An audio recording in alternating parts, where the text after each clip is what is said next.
The holographic camouflage was perfect, or so Commander Zixtal believed. The quantum adaptive mimetic field generator had passed every conceivable test in the Concordance's most advanced simulation laboratories. 5 members of the elite reconnaissance team had infiltrated major global centers: New York, Tokyo, Mumbai, London, and Sao Paulo. Each operative was a pinnacle of biological and technological engineering, capable of adapting to any environmental challenge. Jake Donovan didn't look like someone who would change the course of galactic history. At 34, he was a mid-level cybersecurity consultant with a reputation for being obsessively detail-oriented. His small apartment in Brooklyn was a labyrinth of screens, servers, and half-empty coffee mugs. What the Quantum Collective didn't know was that Jake possessed something far more dangerous than advanced technology, an almost supernatural ability to detect patterns that others missed. It started with a microsecond anomaly in a routine network ping. Most would have dismissed it as a standard transmission glitch, but Jake's fingers froze over his keyboard. The packet had a signature. No, a fingerprint that didn't match any known communication protocol. He'd seen similar quantum entanglement markers during his classified work with a government research project 3 years ago, a project he was never supposed to discuss. Across the city, the alien operative assigned to New York adjusted its holographic interface. Designated as Unit 7, it moved through the financial district with calculated precision. Humans were predictable, easily manipulated. The Quantum Collective had studied thousands of civilizations, controlled hundreds of developing species. Humanity would be no different. Just another data point in their vast galactic archive. But something was wrong. Jake's initial anomaly detection turned into a full-blown investigation. He reached out to Dr. Elena Rodriguez, a systems engineer he'd worked with on previous classified projects. Their communication was encrypted through a method Jake had developed, a quantum-level encryption that was theoretically unbreakable. "Elena, I'm seeing something that doesn't make sense." Jake's encrypted message read. "Network signatures that shouldn't exist. Quantum resonance patterns that defy our current understanding of communication technology." Dr. Rodriguez's response was immediate. She had been tracking similar anomalies from her research lab in California. "I thought I was going crazy," she replied. "But the quantum entanglement markers suggest something beyond our current technological framework." What neither Jake nor Elena realized was that their investigation had triggered a response from the alien reconnaissance team. Unit 7 began to compile a report for Commander Zixtal, noting the unexpected level of computational analysis being conducted by these 2 humans. The aliens' report was clinical, detached. Subjects Donovan and Rodriguez demonstrate computational capabilities beyond initial predictive models. Recommendation: immediate comprehensive assessment required. Commander Zixtal reviewed the report with growing concern. In thousands of years of galactic observation, the Quantum Collective had never encountered a species that could detect their infiltration so quickly. Their most advanced camouflage technologies, which had remained undetected for centuries, were being challenged by 2 seemingly ordinary humans. In the streets of New York, Unit 7 continued its mission, unaware that Jake had already begun mapping its quantum signature. Each movement, each interaction was being parsed through an increasingly sophisticated algorithm that Jake and Elena were developing in real time. The invisible invasion had begun, but not in the way the Quantum Collective had planned. By midnight, Jake had compiled enough evidence to confirm what seemed impossible. They were being watched by something that was not human. The quantum signatures, the impossible network anomalies, the subtle manipulations of global communication systems, it all pointed to an external intelligence far more advanced than anything humanity had imagined. What the alien reconnaissance team didn't understand was a fundamental truth about humanity. When faced with the unknown, they didn't cower. They investigated. They adapted. They fought back. And Jake Donovan was about to prove just how dangerous curiosity could be.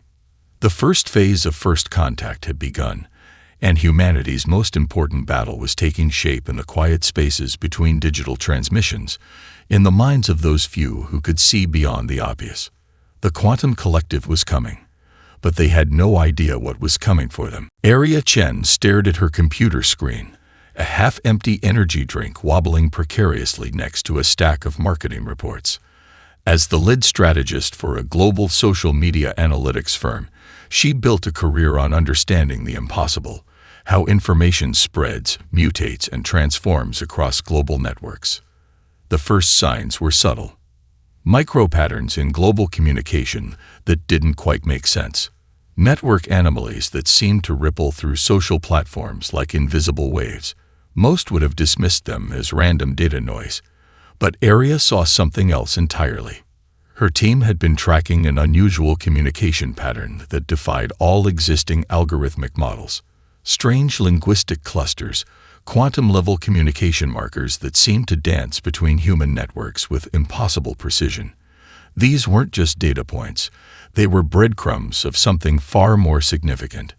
Meanwhile, in a secure government facility, Jake Donovan and Dr. Elena Rodriguez were piecing together a terrifying puzzle. The alien infiltration was more extensive than they'd initially suspected. 5 operatives had integrated themselves into critical global infrastructure, their quantum adaptive camouflage making them virtually undetectable. "They're not just observing," Elena muttered, her fingers flying across multiple holographic displays.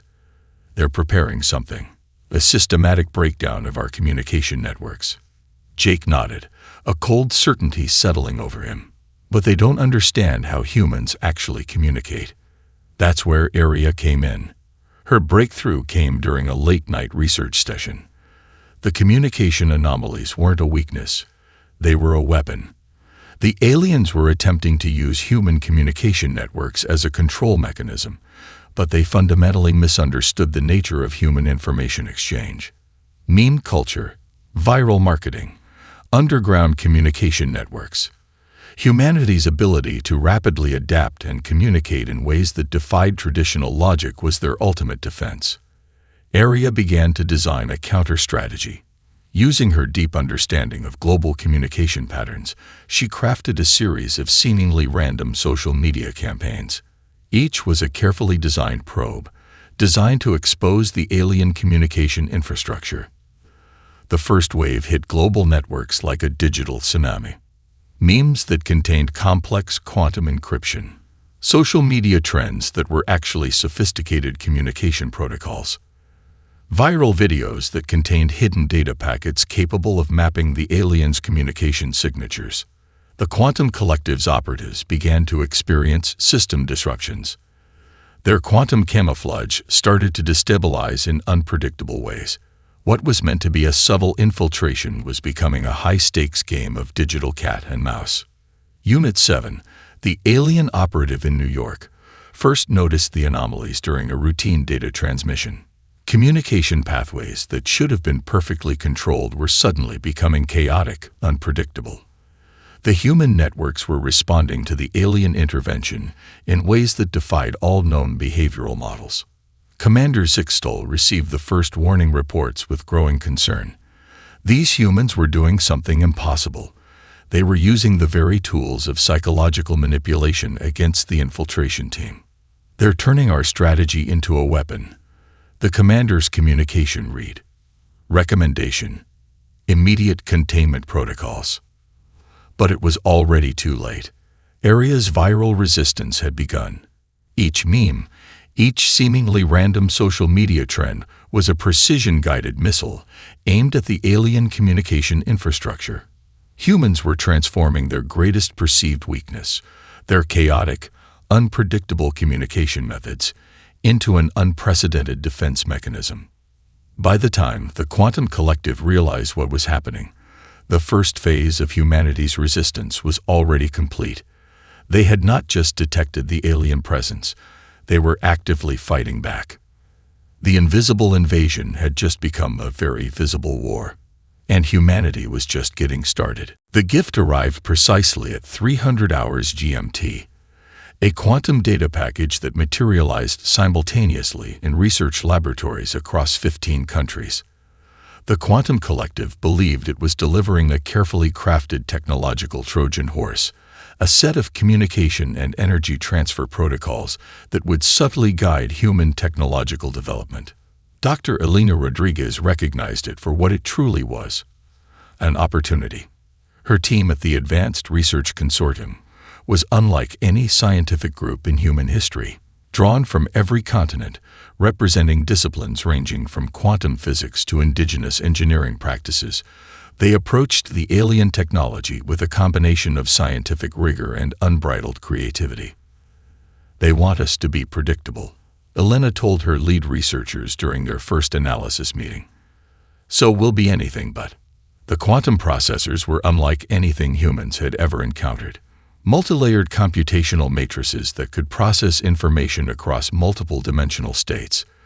The initial alien documentation suggested these systems would take decades to comprehend, let alone modify. They cracked the first layer within 72 hours. Miguel Santos, a Brazilian quantum computing specialist with a background in indigenous mathematical systems, was the first to recognize the fundamental flaw in the alien technology. "It's beautiful," he muttered, "but it's also incredibly rigid." The alien technology operated on a principle of centralized control. Each computational node was part of a vast, interconnected network where every action could be traced, monitored, and potentially manipulated. Humans did something different entirely. They decentralized. They adapted. They transformed. Within weeks, the research team had not just understood the alien technology, they had reimagined it completely. Communication protocols were rewritten. Energy transfer systems were restructured. Computational matrices were transformed from hierarchical networks into fluid, adaptive systems. The Quantum Collective's monitoring systems began registering anomalies that defied their predictive models. Humans weren't just learning the technology, they were evolving it in real time. A critical moment came when Elena's team developed what they called contextual quantum routing, a communication method that could dynamically shift information pathways based on contextual understanding, rather than predetermined protocols. It was something the alien systems had never considered possible. Commander Zixtal received the first comprehensive report with a growing sense of unease. The technology transfer that was meant to subtly control human development was instead becoming a catalyst for unprecedented technological innovation. "They are not adopting our technology," the report read. "They are transforming it into something entirely new." The research happened in laboratories, but it also happened in garage workshops, in university research centers, in collaborative online platforms. Humanity approached the alien technology not as a gift to be reverently accepted, but as a challenge to be understood, dismantled, and rebuilt. By the time the Quantum Collective realized what was happening, human researchers had developed technological capabilities that rewrote the fundamental understanding of computational and communication systems. What was meant to be a method of control had become humanity's most powerful weapon of technological resistance. Technological judo, using the opponent's strength against themselves, had begun. The attack was subtle at first. Information streams contaminated with carefully constructed narratives designed to create doubt, division, and confusion. The Quantum Collective had perfected this technique across hundreds of developing civilizations, a psychological warfare strategy that had never failed. Until humanity. Global communication networks lit up with an unprecedented response. Where the alien psychological manipulation expected fragmentation, humans created unity. Social media platforms, news networks, academic institutions, and grassroots organizations began cross-referencing information in real time, exposing the manipulative patterns faster than the aliens could adapt. Aria Chen stood at the center of this digital storm. Her team had transformed from a social media analytics group into humanity's first line of psychological defense. They tracked the alien manipulation like epidemiologists tracking a complex viral outbreak. "They're trying to create artificial conflict zones," Aria explained to a hastily assembled international task force. but they don't understand how human communication actually works. The psychological warfare had multiple layers. Fabricated news stories designed to trigger racial tensions. Economic disinformation meant to create international conflicts. Cultural narratives constructed to highlight human differences. Instead, these attempts became the catalyst for unprecedented global cooperation. A YouTube video explaining the manipulation technique went viral within hours. A Reddit thread became an international intelligence gathering platform. Academic researchers from competing nations began sharing information with unprecedented transparency. The quantum collective's monitoring systems registered something impossible. Instead of breaking apart, human society was becoming more interconnected, more resilient. Jake Donovan and Dr. Elena Rodriguez led the technical counteroffensive. They developed real-time detection algorithms that could map the psychological manipulation in near instantaneous time. Each attempt to divide human society was not just neutralized, it was publicly exposed and analyzed. Commander Zixtal watched in growing horror as their most sophisticated psychological control techniques were systematically dismantled. Humans weren't just resisting, they were turning the manipulation into a learning opportunity. A global collaborative platform emerged, combining resources from technology companies, academic institutions, government agencies, and grassroots organizations. Its sole purpose: to understand and neutralize the alien psychological warfare. What made humans unique became their greatest weapon. Their ability to simultaneously hold contradictory ideas, their capacity for empathy mixed with critical thinking, their fundamental understanding that diversity was not a weakness, but a strength. The psychological battlefield was transforming. What was meant to be a method of control was becoming a global immunization against manipulation. Humanity was learning, adapting, growing stronger with each attempted attack. The quantum collective had miscalculated. They thought they were fighting a war of information and psychology, but humans were fighting something far more profound, a war for the right to define their own existence. And they were winning. The breakthrough came from an unexpected source. Dr. Marcus Reyes, a former video game designer turned quantum physics researcher, had been working on a seemingly impossible problem. How do you communicate across quantum states in a way that's both unpredictable and coherent? The answer arrived during a late-night gaming session. Video game network architectures, with their complex, dynamic routing systems, provided the key.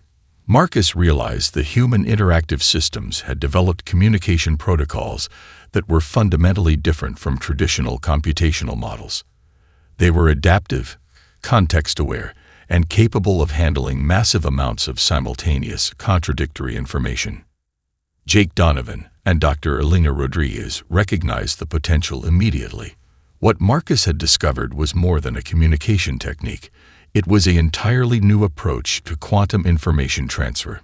The team assembled was unlike any scientific group in history. A retired game designer, a cybersecurity expert, a quantum physicist, a network security specialist, a computational linguist. Each brought a unique perspective that defied traditional scientific boundaries. Their target: the quantum communication network of the quantum collective. The first test came during a seemingly routine data transmission. The team had developed what they called a quantum chaotic routing system. Instead of following predictable paths, the information would move in ways that mimicked the unpredictability of human creativity. Commander Zixtal's communication networks first registered the anomaly as a minor disturbance, a tiny fluctuation in their perfectly controlled information stream. It was anything but minor.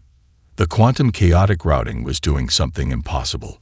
It wasn't just bypassing the alien communication protocols, it was learning from them, adapting in real time, creating new communication pathways that the alien systems couldn't predict or control. It's like the information is alive, Marcus said during their first successful test. It's not just being transmitted, it's exploring. The implications were staggering. Humans had created a communication system that was fundamentally different from any known technological approach. It wasn't about controlling information. It was about giving information the ability to find its own path. Global research centers began replicating and expanding on the technique. Universities, tech companies, government research facilities all contributed to what was quickly becoming a global scientific endeavor. The quantum collective's most secure communication networks began to experience unexplained breaches. Information packets that shouldn't exist were appearing in systems that were supposedly impenetrable. Communication pathways were being mapped, understood, and restructured faster than the alien systems could respond. What had started as a theoretical communication technique was becoming a weapon more powerful than any traditional technological approach. Area Chen's team integrated the quantum chaotic routing into global communication networks, social media platforms, news organizations, academic institutions, all began to use a communication method that was inherently unpredictable and adaptive. Commander Zixtal received the reports with a growing sense of existential dread. These humans were doing something that violated every known principle of information transfer. They weren't just breaking the rules, they were rewriting them entirely. The quantum gambit was more than a technological breakthrough. It was a fundamental reimagining of how intelligence could communicate, interact, and evolve. Humanity had found its most powerful weapon, and the quantum collective had no idea what was coming. The Galactic Concordance Summit was supposed to be a formality, a ritualistic gathering where humanity would be formally assessed, categorized, and potentially marginalized. The quantum collective had orchestrated such meetings countless times across thousands of developing civilizations. They had no idea what was coming. Area Chen led the human diplomatic team. She wasn't a traditional diplomat. Her background in global communication strategies, combined with her deep understanding of the alien psychological manipulation, made her something far more dangerous than a conventional negotiator. The summit began in a massive holographic chamber, representatives from hundreds of galactic civilizations watching with a mixture of curiosity and condescension. The quantum collective's delegation expected to quickly categorize and control the human presence. Aria's opening statement changed everything. "We are not here to be judged," she began, her voice clear and unwavering. "We are here to reveal the true nature of the systems that have controlled galactic development for millennia." What followed was a systematic deconstruction of the quantum collective's historical practices, using the very communication technologies they had attempted to use as a control mechanism. Humanity began to expose a complex history of manipulation. Jake Donovan and Dr. Elena Rodriguez provided the technical evidence: quantum communication logs, technological transfer records, hidden communication protocols that revealed generations of systematic control. The diplomatic presentation was a work of art, not a traditional argument, but a multi-dimensional narrative that used the aliens' own communication systems against them. Each piece of evidence was presented not just as information, but as a living, adaptive story that could reconfigure itself in real time. Commander Zixtal watched in growing horror as humanity did the impossible. They weren't just defending themselves. They were fundamentally challenging the entire framework of galactic civilization. Species after species began to recognize themselves in the human presentation. Subtle manipulation techniques that had guided their development for generations were being exposed, analyzed, and dismantled. Aria's team had prepared for months. They had traced communication patterns, technological transfers, and subtle control mechanisms across hundreds of civilizations. Each piece of evidence was a precision-guided missile aimed at the very foundation of the quantum collective's power structure. The holographic displays shifted and transformed, revealing layers of historical manipulation, technological gifts that were actually control mechanisms, communication protocols that subtly guided entire species development, a galactic system of soft control that had existed for millennia. "Your technological transfers were never gifts," Aria explained, her voice cutting through the chamber like a laser. "They were chains, carefully designed to limit, to control, to prevent true independent development."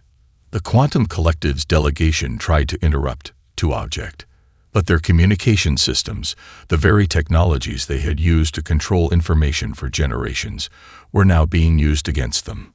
Jake's quantum communication analysis showed how each supposed advancement provided to developing civilizations contained subtle control mechanisms. Dr. Rodriguez's technical breakdown revealed the intricate ways these technologies limited innovation while creating an illusion of progress. Representatives from other species began to stir. Whispers became murmurs. Murmurs became conversations. The carefully maintained facade of galactic cooperation was crumbling in real time. Commander Zixtal realized too late what was happening. Humanity wasn't just presenting a case. They were fundamentally rewiring the understanding of galactic civilization. Each piece of evidence was a quantum-level communication that spread through the summit faster than any traditional information transfer. The diplomatic warfare was unlike anything the quantum collective had ever encountered. It wasn't about winning an argument. It was about revealing a fundamental truth that would reshape galactic civilization forever. By the time the first solar cycle of the summit concluded, nothing would ever be the same. Humanity had done the impossible. They had turned a defensive position into the most powerful offensive the galaxy had ever seen. And they were just getting started. The technological revolution began not in a laboratory, but in millions of interconnected moments of human creativity. Dr. Elena Rodriguez stood at the epicenter, watching as humanity transformed the very concept of technological development. What the quantum collective had intended as a method of control became the catalyst for unprecedented innovation. The alien technologies they had so carefully designed were now being reimagined, democratized, and distributed across global networks with a speed that defied all previous models of technological transfer. Open-source platforms emerged overnight. Research centers from Cape Town to Shanghai, from Sao Paulo to New Delhi, began collaborating in ways that shattered traditional scientific boundaries. The technological gifts meant to limit humanity became the foundation of their most powerful revolution. Marcus Reyes, the former video game designer who had been instrumental in developing quantum chaotic routing, now led a global initiative to make advanced technologies universally accessible. Technology isn't a weapon to be controlled, he explained in a global broadcast. It's a tool to be shared. Entire industries transformed. Medical technologies that had been carefully restricted were suddenly available to communities that had been systematically denied access. Energy transfer systems that could revolutionize planetary development were being adapted to solve local challenges. The quantum collective watched in horror as their carefully constructed technological hierarchy collapsed. Dr. Rodriguez's team developed a universal technological translation protocol. It wasn't just about understanding alien technologies. It was about allowing each civilization to adapt those technologies to their unique contexts. A communication system that respected cultural diversity while enabling unprecedented technological growth. Aria Chen's communication strategies played a crucial role. She developed platforms that allowed for the rapid, secure sharing of technological insights. Social media became a global research laboratory, with millions of minds contributing to technological advancement in real time. Jake Donovan worked on the security protocols, creating systems that protected technological innovation while preventing any single entity from controlling the flow of information. The quantum chaotic routing became a global standard, a communication method that was inherently resistant to manipulation. The technological revolution wasn't just about advanced systems. It was about a fundamental reimagining of how technology could be developed, shared, and applied. Planetary development systems were redesigned. Communication networks became truly open. The hierarchical control mechanisms that had existed for millennia were systematically dismantled. Commander Zixtal and the quantum collective realized too late what was happening. Humanity wasn't just participating in galactic technological development. They were redesigning the entire framework. Research centers that had been isolated for generations began to collaborate. Technologies that had been carefully controlled were now being shared, adapted, improved. Each civilization began to recognize its own potential for innovation. The open-source technological platforms developed by human researchers became a new standard, not a method of control, but a method of collective growth. Technologies were no longer gifts from advanced civilizations, but collaborative achievements of collective intelligence. By the time the first solar cycle of the technological revolution concluded, the galaxy had fundamentally changed. The quantum collective's control was broken. A new era of technological collaboration had begun, and humanity stood at its center, not as conquerors, but as catalysts of a profound transformation. The final transformation began quietly. Commander Zixtal sat in a small observation chamber, preparing the most important report in the quantum collective's history. The document that would officially record humanity's emergence as a galactic civilization would become a watershed moment in recorded history. Jake Donovan, Alina Rodriguez, and Aria Chen stood together, watching the galaxy they had fundamentally reshaped. They weren't conquerors. They were something far more profound, catalysts of a new kind of civilization. The stellar records would later note that humanity's greatest strength was never their technology. It was their ability to imagine, to adapt, to see potential where others saw limitations. The diplomatic and technological revolutions had done more than challenge the quantum collective. They had revealed a fundamental truth about collective intelligence. Diversity was not a weakness to be controlled, but a strength to be celebrated. Species that had been systematically marginalized for generations now found themselves part of a truly collaborative galactic community. The hierarchical structures that had defined interstellar relationships for millennia were gone, replaced by a network of mutual understanding and shared growth. Dr. Rodriguez's universal technological translation protocols had become the new standard of interstellar communication. Not a method of control, but a way of understanding. Each civilization could now share its unique perspective, its particular genius, without fear of manipulation. Aria Chen's communication strategies had transformed how civilizations understood each other. No longer was information a weapon. It had become a bridge, a way of building genuine understanding across seemingly insurmountable differences. Jake Donovan's quantum security systems ensured that no single entity could manipulate the flow of information. The chaotic, adaptive communication methods developed by humans became a universal standard, a way of ensuring that no civilization could be controlled or marginalized. The quantum collective, once the most powerful regulatory body in the known galaxy, had been transformed. They were no longer controllers, but participants.